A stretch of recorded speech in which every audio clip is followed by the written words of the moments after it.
여러분 안녕하십니까. 이루어진다 라이브 박장보입니다. 윤석열 대통령의 이른바 반국가 세력 발언을 둘러싼 정치권의 공방이 뜨겁습니다. 여야 중진 의원들과 함께 분석 전망해 보겠습니다. 이어지는 순서에서는 박민식 국가보훈부 장관과 함께 이 보훈부 승격 이후에 달라진 여러 가지 정책들을 점검해 보겠습니다. 이루어진다 라이브 지금 바로 시작합니다.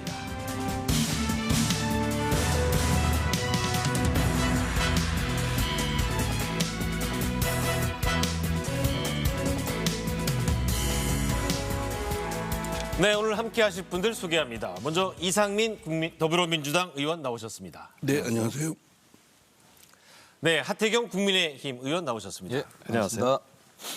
네, 먼저 지난주에 윤석열 대통령이 한국자유총연맹 기념 행사에서 연설을 했는데 이 연설 내용 중에 일부분이 상당히 정치권에서 공방이 벌어지고 있습니다. 먼저 어떤 내용인지 듣고 함께 얘기 나눠보도록 하겠습니다.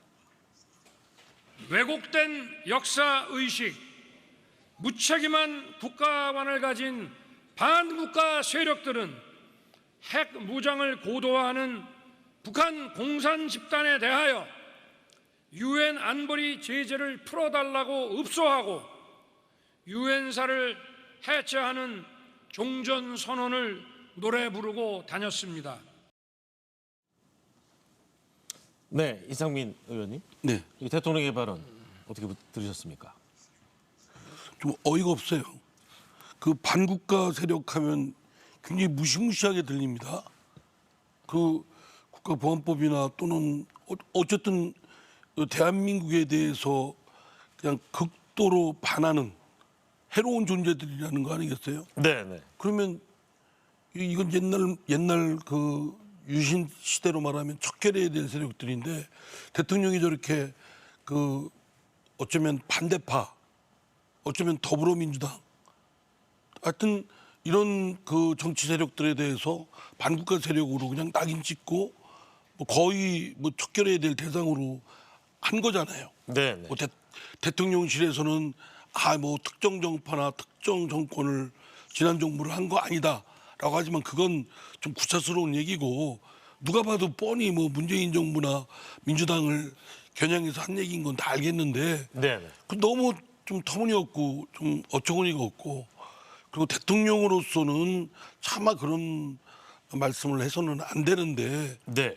좀 매우 좀 안타깝습니다. 네. 자, 그러면 여당 입장에서는 이 대통령의 발언 어떻게 평가하십니까? 근데 이제 오해가 있을 수 있는데 이제 대통령실에서 문재인 정부를 지칭한 건 아니다라고 이제 입장을 해명했죠. 내서 저는 좀 다행이라고 생각을 하고요. 이제 전체 내용을 보면 반국가 세력 단어를 빼고 읽으면 그 자체로는 틀린 말은 아니에요. 사실 북한 이제 우리한테 지금 안보적으로 제일 위협이 되는 게 북한의 전술핵무기거든요. 전술핵무기 우리가 실제로 칠 수 있는 것이고 저는 김정은 집단이 충분히 그걸 사용할 수 있다고 보는데 이제 전술핵무기가 지금 핵실험을 못 하고 있잖아요.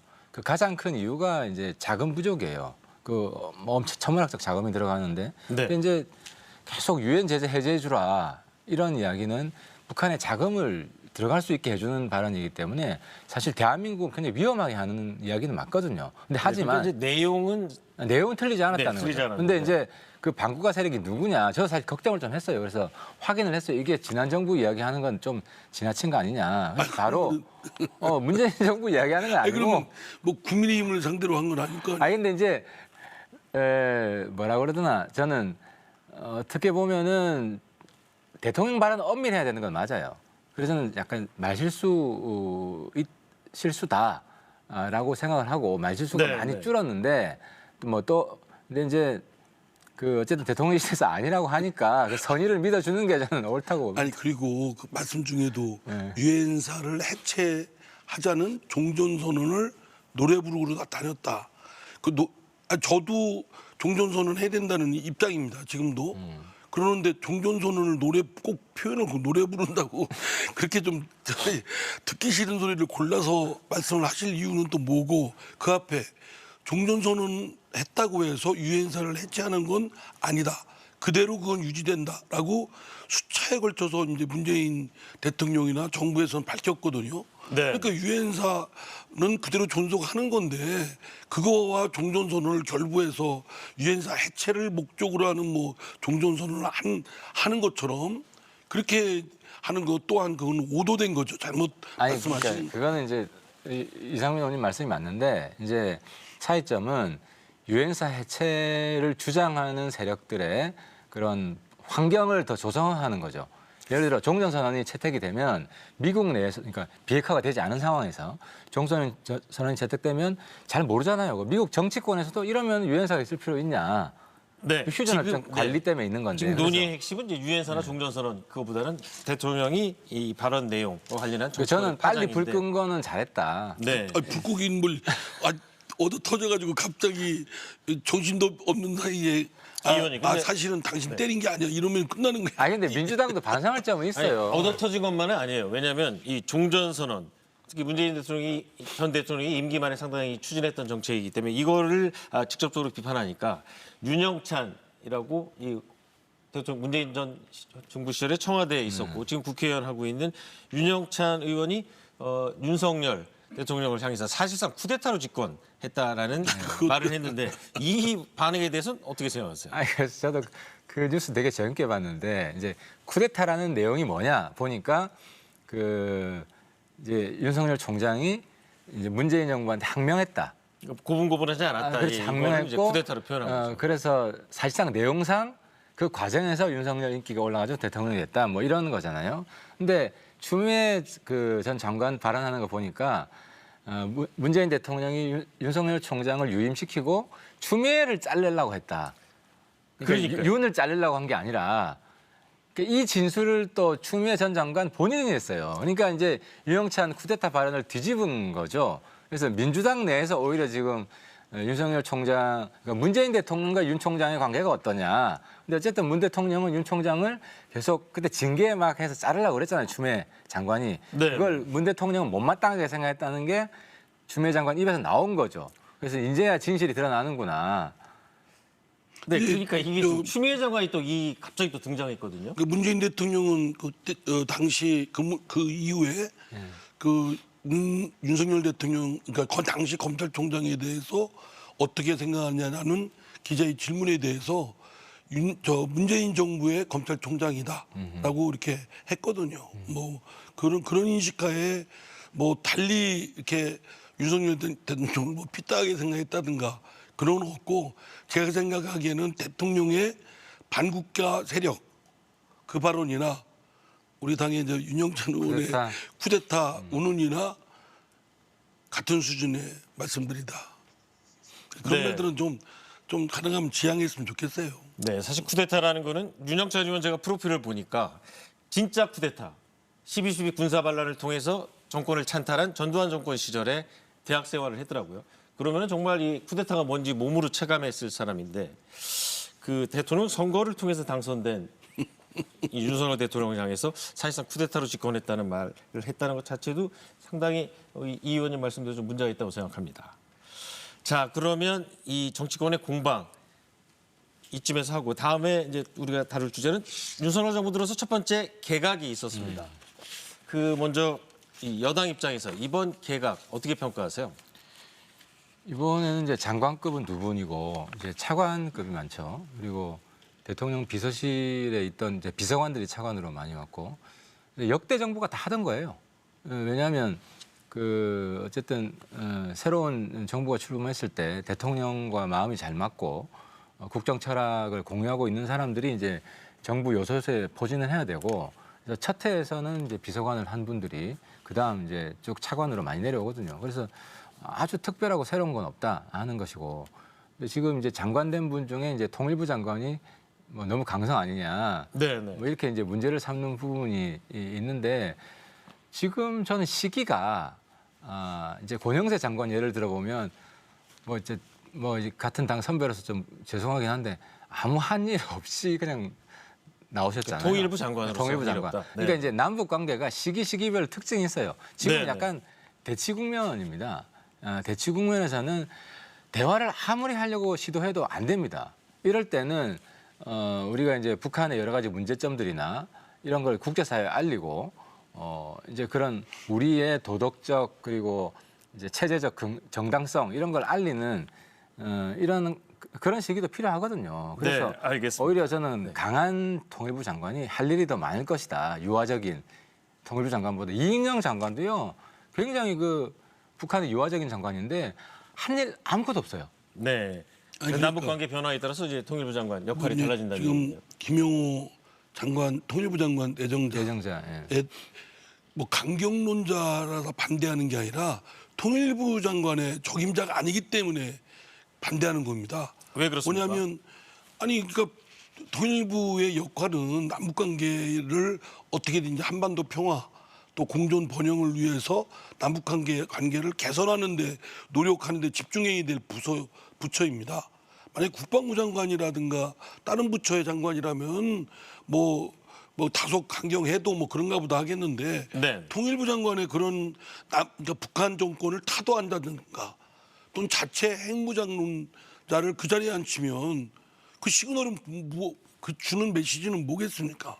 남북 관계의 개선에 뜻이 없고 남북 대결로 가겠다라는 건데 그러면 통일부가 아니라 남북 대결부, 남북 대결 촉진부 이게 부처를 이름을 바꿔서 장관을 임명을 해야지. 그래서 거기에 적재적소에 인물이 아니기 때문에 그분은 제거할 필요가 있다라고 생각되고요. 알겠습니다. 네, 이번 그리고 이제 하나 더 이 개각에 대해서 하는 건 물론 이제 아마 장관을 바꿀 경우에는 인사청문회를 거치면서 여러 가지 또 논란이 또 양산되면 네네. 또 윤석열 정부의 상당한 국정 동력에 타격을 입을까봐 인사청문회가 필요 없는 차관들을 12개 부처를 싹 바꿨습니다. 네네. 그중에 이제 5개 부처는 대통령 비서실에 그 비서관들을 이제 보냈어요. 그거 보면 이제 대통령의 직할 체제를 강화하겠다. 뭐 거기까지는 좋은데 네네. 그럼 자칫 이제 걱정되는 건 장관 책임 국정 운영에 있어서 자칫 그 장관의 리더십이 좀 허수아비 같은 역할로 전락되지 않겠느냐. 이러면 독자적인 책임 국정 운영을 하는 데 있어서도 좀 어긋나고 이제 그런 점은 좀 앞으로 지켜봐야 될 부분이라고 생각됩니다. 네네. 자, 잠깐 이재명 대표의 총평 이번 개각에 대한 먼저 듣고 이제 하 의원님 말씀 듣겠습니다. 네, 어제 개각 발표는 실망을 넘어서 참 당황스러웠습니다. 쇄신이 아닌 퇴행 그 자체였습니다. 극우 편향, 검사 편향 인사로는 등 돌린 민심을 회복하기 어렵습니다. 꽉 막힌 지난 1년의 국정을 돌파할 방안이 오직 태극기 부대, 극우 유튜버뿐이라 생각하는 게 아니라면 대통령은 이번 인선에 대해서 전면 재검토하기를 바랍니다. 이제 통일부 장관이 이제 북한 인권에 대한 소신이 강해요. 저도 개인적으로 아는데, 근데 이제 북한 인권을 강하게 주장하면 남북 대결을 초래하는 거냐? 이건 굉장히 잘못된 인식이에요. 왜냐하면 이제는 모든 나라가 인권을 존중하는 시대로 갈 수밖에 없어요. 21세기가 그런 세기고 북한 당국도 인권 문제에 대해서 개선을 해야 되고 인권 대화에 나서야 된다는 걸 알고 있어요. 마치 근데 이제 저는 이제 우리 통일부 장관이 북한 인권 이야기를 강하게 하면 오히려 네. 남북 관계에서 역할이 생긴다고 생각하는데 왜냐하면 북한이 미국하고 수교하려면 결국 핵 문제뿐만 아니라 인권 대화도 해야 된다고 생각하고 근데 미국이 북한을 안 믿어요. 그럼 한국의 역할이 필요한 거죠. 중재자 역할이 필요한 거고 오히려 인권을 강하게 한 통일부 장관이 미북 관계에서 중재자 역할을 할 수 있다 하는 그런 긍정적 측면을 좀 생각할 필요가 있다고 보고요. 네네. 그다음에 차관 직할 체제, 그러니까 장관은 들러리 된다. 이건 말이 안 되는 게 이번 차관 5명인데 대통령 비서실에 내려온 그 두 사람이 국토부 1, 2차관이에요.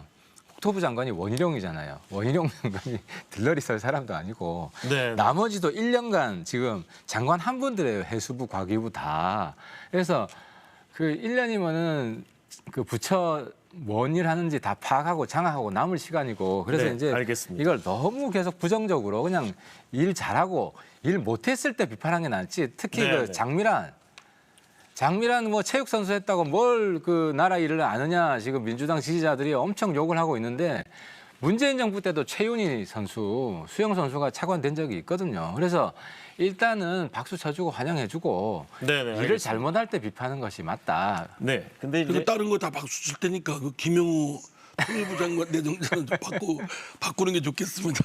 그 공무원 인재 그 인력 교육 연수원장인가요? 아, 유튜버. 예, 그분도 좀 바꾸고. 아, 그거는 윤석열 대통령한테 결국은 부담되고 국정 동력에도 도움이 안 될 겁니다. 근데 유튜버는 저는 좀 입장을 밝힐 필요가 있다고 생각됩니다. 자기가 유튜버식으로 인재 교육을 할 건지. 네. 알겠습니다. 자, 이제 개각된 사람들에 대한 기사도 많이 쏟아졌고 평가도 나왔지만 이번 개각에 빠져서 또 기사가 많이 나오는 경우는 또 제가 기자 생활하면서 상당히 이례적이라고 보는데 이동관 방통위원장 이 내정 기사가 상당히 오래전부터 나왔는데 이번에 발표가 안 되니까 여러 가지 또 해석들이 나오는데 이 의원님은 어떻게 보세요? 제가 볼 때는 뭐 윤석열 대통령이 그 마음이 바뀐 것 같지는 않고요. 아마 절차상 그 인사청문회를 2번 해야 된다는 그런 뭐 절차적 번거로움이라든가 뭐 이런 등등이 고려돼서 좀 다소 시기를 늦춘 것 아닌가. 네. 자녀 그 한 전 위원장의 자녀 임기가 끝난 이후에 임명 절차를 밟으려고 하는 거 아닌가라는 짐작이 됩니다. 내정도 안 됐는데 상당히 야당에서는 반응이 걱정이 많은 나쁘게 거죠. 나오고 있어요. 왜냐하면 이미 이명박 정부 때 그 여러 가지 그 국정 수행을 하면서 굉장히 정파적인 색채가 진한 분이고 그렇게 되다 보면 방통위원장 거기도 이제 말하자면 이분이 대통령 비서실장이라든가 정무수석을 하면 좋습니다. 뭐 그러면 뭐 그 역할에 충실해야 하고 또 능력도 있다고 생각되기 때문에 그런 역할을 잘할 수는 있겠지만 방통위원장이라는 거는 매우 예민한 자리이고 또 그것 때문에 정파적인 다툼이 굉장히 증폭 생산될 수 있는 부분이고 또 언론계에 미치는 영향이 굉장히 크기 때문에 그 정파적 색채가 진한 분은 가능하면 안 했으면 좋겠다. 늘 방통위원장 자리에는 정파적 색채가 강한 분들이 앉히다 보니까 역대 정권이 계속 거기에 휘말렸고 문재인 정부도 포함돼서 말씀하시는 예, 건가요? 저도 마찬가지라고 생각됩니다. 뭐 그 계속 역대 정부가 이렇게 빙봉식으로 하여튼 자기들 색채에 강한 인물들을 내세우다 보니까 논란거리가 됐고 그러다 보니까 KBS 사장 임명권에서도 영향을 주고 그랬지 않습니까? 네, 네. 문재인 정부에서도 저 누구죠? 고영대 아니, 전 고대영 사장. 전 사장. 고대영 사장. 네. 도 지금 최근에 대법원 판결에서 부당해고 판결을 받았잖아요. 그러면 문재인 정부에서도 그 해고가 잘못됐다는 것이 사법법으로도 확인된 거고 네, 네. 또 이명박 정부 때도 정현주 사장인가요? 맞습니다. 그분도 네. 부당해고 판결 또 받았고. 그러니까 이게 뭐 역대 정권이 계속 그러면서 그런 과오를 범하는데 그런 일이 없도록 하기 위해서는 가능하면 방통위원장이 정치적으로 중립적이고 좀 무색무취한 분, 훌륭한 분들 많지 않습니까? 그런 분들 이렇게 모시면 좋을 텐데 왜 굳이 이동관 그 특보를 그 자리에 앉혀가지고 이상민 논란거리를 의원께서 여당 의원이실 때 좀 이렇게 목소리를 방송 독립 목소리를 주창하셨으면 좋았을 텐데 예, 반성합니다. 저희도 반성합니다. 네. 자 그럼 하 의원님 어떻게 보세요?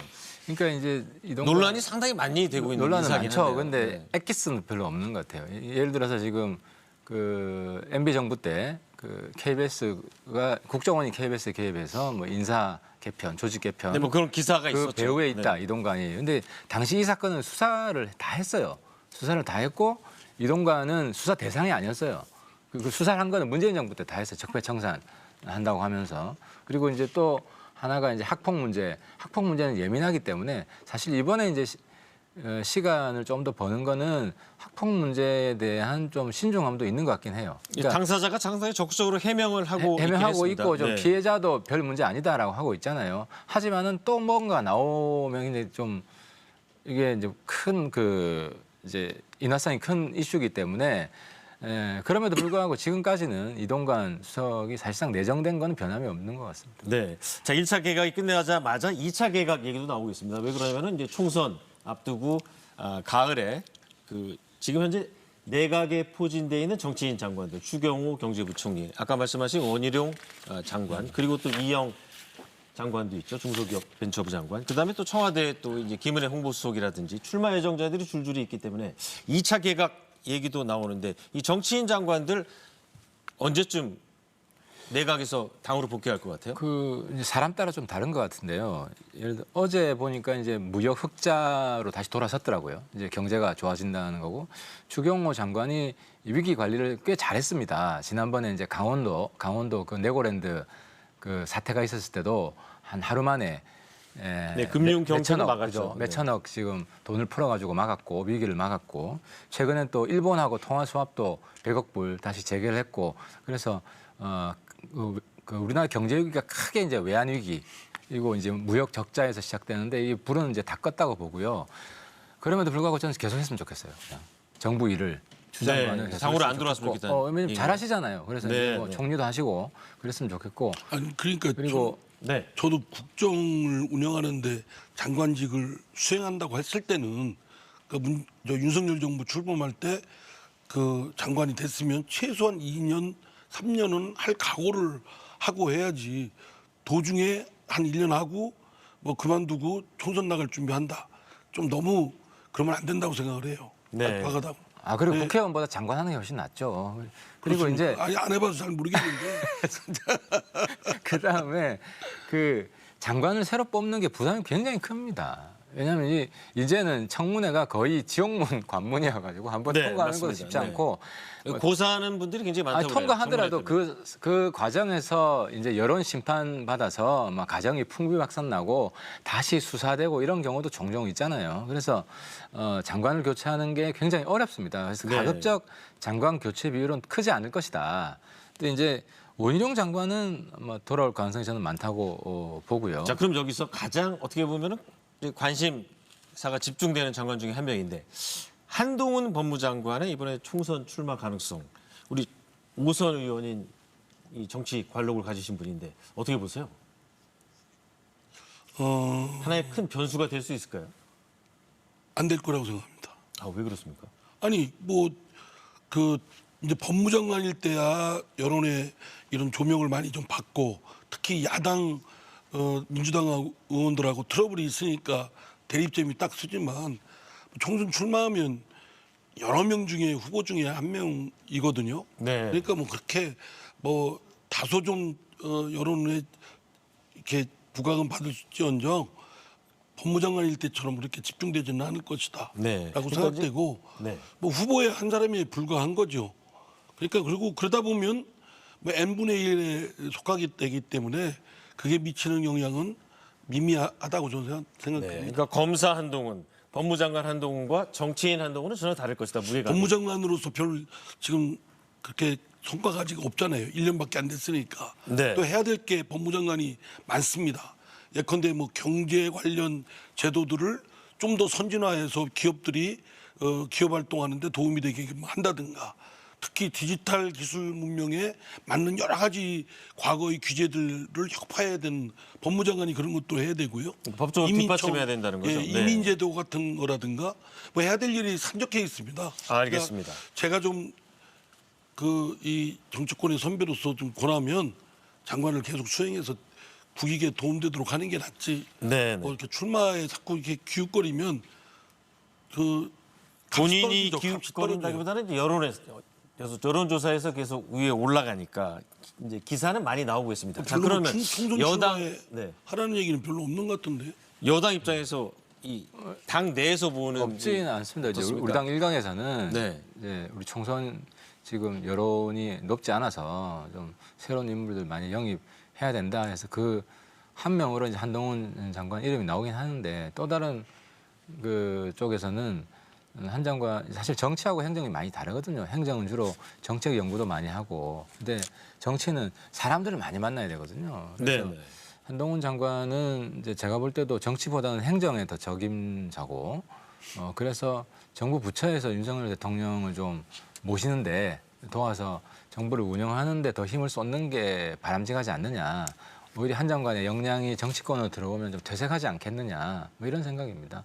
네. 그리고 한 장관은 사실 민주당에서 다 키워준 거잖아요. 민주당에서 계속 한 장관하고 싸움 붙어가지고 이제 나가 떨어지면서 이제 한 장관이 큰 건데 한 지역구를 정하게 되면 그 정치적 비중이나 역할도 이제 더 안 커지는 그런 측면도 있죠. 네, 알겠습니다. 자, 이제 민주당 얘기 좀 해보겠습니다. 예. 민주당에서 가장 이제 아무래도 관심을 받고 있는 것은 최근에 미국에서 귀국한 이낙연 전 총리의 행보인데요. 역시 예상했던 대로 이제 호남에 상당히 공을 들이는 모습입니다. 당내 이 파급 효과가 어느 정도나 있을 거로 보세요? 역할을 해야죠. 뭐 이낙연 전 대표뿐만 아니라 당내에 많은 인물들이 좀 열심히 나와서 자신의 부각도 되고 해야 된다고 생각합니다. 왜냐하면 이재명 딜레마라 할 정도로 이재명 대표가 지난 전당대회에서 78% 압도적으로 선출됐거든요. 그리고 이제 지금 어쨌든 여론조사, 대선 여론 선호도 조사에서도 1위입니다. 네, 네. 그리고 당내에서도 열렬한 강성 지지자들 지지를 받고 있고, 그러니까 저희 더불어민주당에서는 이재명 대표의 리더십이 거의 압도적이에요. 그러니까 다른 사람들이 좀 서로 간에 경쟁도 하고 견제도 하고 뭐 이렇게 해야 되는데, 뭐 이재명 대표의 리더십이 그냥 거의 독주하다시피 하니까 제동도 못 걸고, 뭐 저 같은 사람이 이렇게 가끔 수소리하면 좀 네. 째려보고. 그러니까 저는 좀 여러 사람들이 네, 네. 좀 뭐 이낙연 대표까지 포함해서 역할을 열심히 해서 뭐 무조건 파열음이 내고 분열된다는 뜻이 아니라 뭐 경쟁도 하고 견제도 하고 또 여러 가지 하여튼 그런 것들이 돼야 다채로운 꽃이 피고 그야말로 이름 그대로 더불어 민주당이 되는 거죠. 네, 그러니까 이재명 대표와 좀 선의의 경쟁을 해서 민주당을 좀 변화시켰으면 좋겠다라는 말씀이시죠? 지금 민주당에 놓여 있는 현안들이 있지 않습니까? 네. 그거에 대해서도 사실 마주하기에는 불편한 진실적인 측면들이 있지 않습니까? 그런 부분에서도 마주하면서 그거를 타개해 나가는 결단력, 돌파력이 좀 필요하다고 봅니다. 네. 자, 그러면 상대당 이제 얘기인데요. 이낙연 전 총리의 파급력 얼마나 될 걸로 보세요? 그러니까 이재명 대표가 이낙연 전 총리를 포용할 마음이 없는 것 같아요. 만약에 당 혁신을 한다면 제 생각에는 그러니까 귀국에서는 이제 환영 인사를 했죠. 이재명. 근데 이제 혁신위원장으로 이낙연 총리 같은 분을 앉혔으면 좀 다르겠죠. 네. 지금 보면 그 부체포 특권 이재명 대표가 이제 포기하겠다 이야기해놓고 당 지도부에서는 반대하잖아요. 그거 웃기는 거거든요. 대표가 그건 참 어떻게 된 겁니까? 네. 아 그러니까 부채부터는 포기하겠다는 겁니까? 안 속마음은 하겠다는 포기 안 하겠다는 거예요. 겉으로만. 왜냐하면 당 대표가 포기하자 그러는데 다른 사람들이 반대한다는 거는 뒷구멍으로 야 반대해라 나는 포기하는 걸 안 할게 이런 식으로 해서 짜고 친다는 아주 네. 웃기는 상황이거든요. 그래서 그 마치 국민들이 볼 때는 이재명 정당은 수구 진보 정당, 수구 좌파 정당 이렇게 보이는 거고 이낙연을 필두로 한 이런 세력은 합리적 중도 진보 이렇게 보입니다. 그래서 이낙연 특히 이상민 이런 식으로 얼굴이 바뀌잖아요. 네, 네. 우리한테 가장 무서운 시나리오예요. 우리는 약간 수구 꼴통 정당, 강경 극우 정당 이런 이미지가 남아 있는데 네. 저기는 합리적 중도 진보로 재탄생하면 그래서 이번 총선 싸움은 누가 빨리 우리는 합리적 보수 저긴 합리적 진보 이렇게 빨리 쇄신하는 세력이 이기는 싸움이에요. 근데 네. 그게 내부 강성 지지자들 그리고 지도부 일부 지도부의 인식의 고루함 때문에 지금 빨리 안 바뀌고 있거든요. 그래서 저는 어느 정당이든 먼저 바뀌는 정당이 이런 경쟁, 건강한 경쟁을 촉발할 수 있는 정치 환경이 되는 게 대한민국이 가장 좋다. 네. 저도 일리 있는 말씀이라고 생각되고요. 지금 양당이 적대적인 아주 극단적인 싸움 진영 논리에만 빠져 있는데 이 진영 논리에서 빨리 나와서 상식에 맞게끔 합리적으로 뭐 주고받고 하는 것도 이렇게 아주 유능하게 타결 지을 수 있는 그런 정치 세력이 누구냐 그 경쟁이라고 저는 생각됩니다. 이상민 의원 같은 경우는 당내에서 국민의 눈높이에 맞춰서 쓴소리를 상당히 많이 하셨는데 당내의 변화, 자체의 변화 가능성이 얼마나 된다고 보세요? 없죠. 이재명 대표가 포용 더 안 하잖아요. 우리 이낙연 전 총리랑 만날지는 모르겠지만 이상민 의원은 안 만나요. 아니, 이 그렇게, 말이 맞습니까? 아니 저 틀린 말씀입니다. 네. 왜냐하면 물론 당내에 지금까지 찌들어 있는 뭐 저희 당뿐만 아니라 국민도 그러겠죠. 지금까지 온 관성이나 이걸 벗어나긴 쉽지 않습니다. 그러나 이제 각고의 노력을 해서 많이 환골탈태해야지 안 되면 망하는 겁니다. 네. 자, 그러면 이제 이낙연 전 대표가 이제 자기 역할을 하겠다는 의지를 강력하게 귀국장에서부터 밝혔는데 민주당의 주요 현안들 있지 않습니까? 김남국 의원에 대한 어떻게 처리할 건지 또 여러 가지 이슈들에 대해 부패 이슈 혹은 사법 리스크라는 이슈에 대해서 어떻게 대처할 건지 구체적인 입장은 아직 안 내놨거든요. 그래서 입장할 때는 큰 소리 치고 들어와서는 좀 조용히 계신 거 아니냐. 사실 그런 그 중요한 이슈에 대해서 목소리를 내는 게 정치인의 사실 의무거든요. 국민들이 궁금해하는 문제잖아요. 그래서 가장 중요한 불체포 특권, 김남국 코인 문제. 그래서 목소리 좀 내셨으면 좋겠는데 그러지 않고 그냥 이 상태로 그냥 조용히 계시면은 그냥 시들어 버리겠죠. 알겠습니다. 저도 같은 생각입니다. 그러니까 누구든 지금 당내 현안에 대해서 특히 외부 상대에 대한 공격은 누구나 합니다. 내부에 대한 쇄신에 대해서 불편하지만 마주하고 이거를 국민 상식에 맞게끔 정면으로 돌파하겠다. 이런 각오로 다소 자신의 뭐 상처가 있는 한이 있어도 나아가 있다. 이런 각오로 나서야지. 네. 그냥 뭐 좋은 게 좋은 거다라고 넘어가면 사실은 국민들이 바라보실 때는 실망하게 되죠. 이 의원님, 그렇게 열심히 하시다가 안 될 경우에 제3지대, 자기의 어떤 국민들의 눈높이에 맞는 정치를 하기 위해서 다른 곳에서 정치를 하겠다. 이런 움직임도 지금 있거든요. 당장 지난주에 양향자 의원이 제3당, 창당 얘기를 했고, 자, 이제는 건너가자, 새로운 시대로. 상당히 철학적 의미가 있는 그 캐치플레이즈를 내걸었는데, 자, 이 3당 창당 움직임, 두 양당, 거대 양당 입장에서는 뭐 상당히 위협적일 수도 있고 아니면 아직까지는 뭐 그렇게 위협적이지 않다라고 판단하실 수 있을 텐데. 자, 저희 더불어민주당은 어떻게 보세요? 뭐 새로 생기는 신당 세력은 물론이고 국민의힘도 이렇게 위협 세력이라고 생각 안 합니다. 그러니까 그게 더 이상한 거죠. 국민의힘을 네. 여당인데 상대니까 위협 세력이라고 생각. 위협 세력 안 하고 야 우리가 이제 속된 표현으로 우리가 죽서도 저기가 더 죽서는구나. 네, 네. 그러니까 윤석열 대통령과 국민의힘이 더 죽으니까 믿을 구석이 있다고 생각합니다. 거꾸로 이제 국민의힘도 그러겠죠. 이제 이재명 대표와 이제 민주당을 제일 믿는 우군으로 생각하는 피차. 그러니까 네. 서로 간에 이게 개선이 안 되고 계속 못난이 경쟁만 하는 악순환을 겪는데 이제 만약에 새로운 신당이 정말 스마트하고 국민 상식에 맞고 새로운 인물들로 딱 모이고 규합이 돼서 하나의 폭풍우 역할을 하게 되면 그때는 또 뭐 걷잡을 수 없다고 그래서 저는 생각되는데 제3정당의 파괴가 좀 있을 수 있다고 보는 게 제3정당의 본질 한마디로 이야기하면 수박이에요. 수박정당이에요. 그러니까 금태섭, 양양자 이런 분들이 그나마 합리적 진보 인사거든요. 그래서 그분들 목소리가 민주당 내에 있는 뭐 이상민, 조홍천, 이원욱 이런 사람들하고 다르지 않습니다. 네. 근데 민주당이 사실 민주당이 지금 개딸 정당이잖아요. 민주당이 개딸 정당이 수박이 비난받고 있는데 오히려 국민들 속에서는 수박을 더 좋아합니다. 더 지지하는 사람이 많아요. 이걸 종종 착각할 때가 있는데 만약에 민주당이 혁신이 된다는 거는 개딸 정당이 수박 정당 되는 거예요. 네, 근데 네. 그게 못 되면 제3 수박 정당이 뜰 수밖에 없죠. 그래서 저는 뜰 수 있는 잠재력이 충분히 크다. 이걸 무시해서는 안 된다. 우리 당도 개딸이나 똑같습니다. 수박 같은 이 이른바 정치 용어에 익숙하지 않은 시청자분들은 좀 이렇게 헷갈릴 수도 있을 것 같은데 수박이 맛있죠. 나름대로 이제 네. 합리적인 그 정치를 지향한다고 그러는데 자 양향자 의원 같은 분이 혹시 창당에 앞서서 이상민 의원 같은 분 영입하려고 전화하지 않았습니까? 혹은 접촉 시도나 아니 뭐 이렇게 국회에서 본회의장에서 서로 만나고 또 잘 양양자 의원이 또 훌륭한 실력을 갖고 계신 분이니까 잘 되길 바랍니다.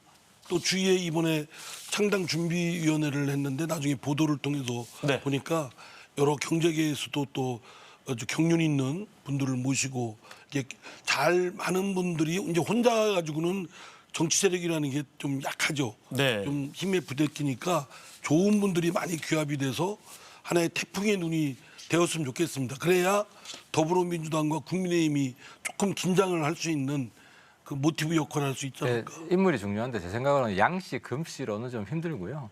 이 씨가 가야 돼요. 누구라고 지칭은 안 하겠지만 이 씨가 가야 잠깐만요. 클 수 그러니까 있습니다. 양향자 의원이랑 이제 금태섭 좀 전 약하고 의원은 좀 약하다. 약하고 이제 특정인을 제가 뭐 거명할 수는 없고 네. 뭐 이씨 정도는 가야 아마 크게 역할을 하지 않을까. 좀 더 이제 대선 주자급 혹은 네, 그렇죠. 영향력 있는 정치인이 가야 이 3당에 힘이 붙을 거다. 그 이씨가 누군지는 지금 밝히기는 좀 곤란한데요. 네, 네, 알겠습니다. 네, 오늘 두 분 말씀 잘 들었습니다. 감사합니다. 예, 수고하셨습니다. 감사합니다. 네.